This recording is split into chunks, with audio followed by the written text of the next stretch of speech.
Ngayong tag-ulan na, nagkalat na naman ang mga mikrobyong dala ng maruming baha. At ang nakababahala, dulot nito ang iba't ibang sakit sa balat gaya ng alipunga. Aray!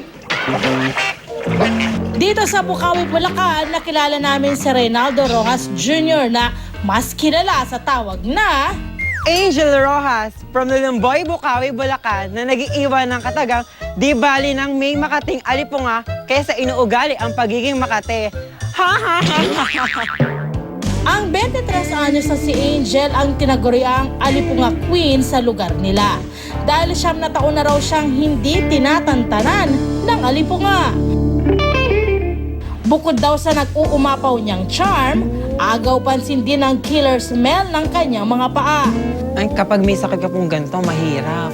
Pag naglalakad, parang may nakatusok laging parang aspili sa paa mo, makirot, makate.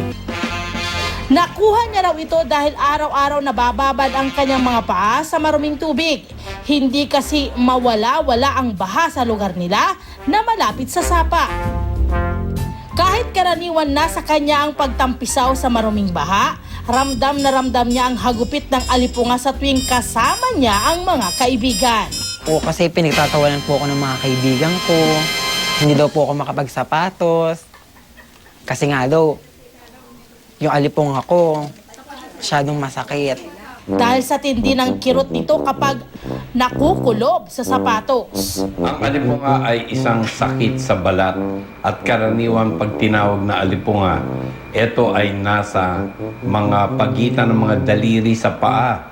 Ang dahilan nito ay dahil sa isang fungus na na kumakapit sa ating mga balat. Gustong-gusto ng fungus na sanhi ng alipunga ang mamasa-masang mga lugar at bagay. Gaya ng balat na laging nakababad sa tubig. Nagsisimula ang alipunga kapag dinapuan ng fungi ang paa na laging basa. Sa una, magiging makati ito hanggang sa kakainin ng fungi ang balat sa singit-singit ng daliri sa paa. Ang amoy ng fungi, kasabay ng amoy ng balat na kinainan ng fungi, nagre-resulta sa mabahong paa. Kadiri ang paa. Mabuti na lang at hindi nyo na kailangang tiisin ang nakakasulasok na amoy ng alipunga. Dahil tuturuan namin kayo ng all-natural alipunga remedies na available sa inyong kusina.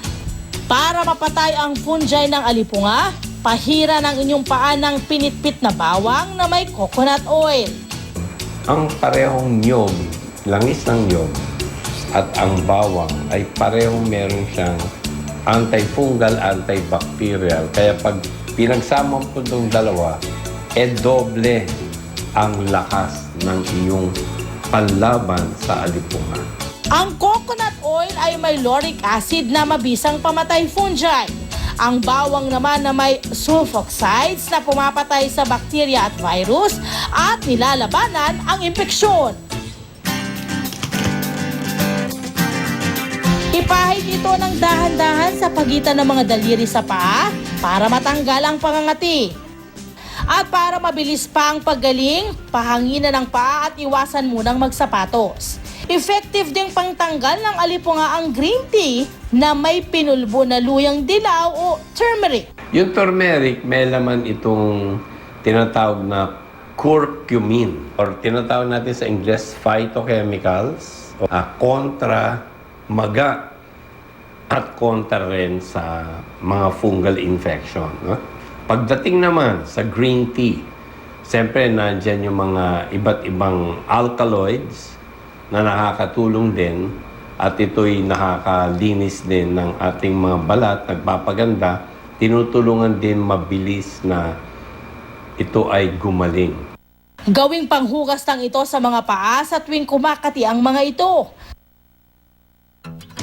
Ang isa pang remedy sa aromang matindi, ang sugar scrub. At dahil nga ang mabaho ay dahilan doon sa mga balat na nabubulok o kinakain ng fungus at doon sa mga fungus itself, ang tulong talaga na nagagawa ng asukal, hindi dahil sa talagang deodorant ang asukal, pero tinanggal niya ang mga nakakaamoy o masamang elemento na nandun sa alipunga.